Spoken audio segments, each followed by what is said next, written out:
अमरावती शहराजवळ एका फार्म हाऊसला भीषण आग लागली। माहिती मिळताच अग्निशमन दलानं तत्पर कारवाई करत आग आटोक्यात आणली। मात्र या आगीत लाखोंचं नुकसान झालं असून सुदैवानं जीवहानी झाली नाही। अग्निशमन विभागाला दुपारी 2:30च्या सुमारास माहिती मिळाली की अमरावती शहराजवळ राजपूत धाब्यासमोर असलेल्या पंकज सावरकर यांच्या फार्म हाऊसला आग लागली।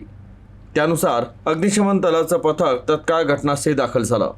पथकानं तातडीनं कारवाई करत सुमारे 2 ते 3 तासांच्या अथक प्रयत्नानंतर या आगीवर नियंत्रण मिळवलं। या घटनेत सुदैवानं कुणीही जखमी किंवा जीवहानी झाली नाही।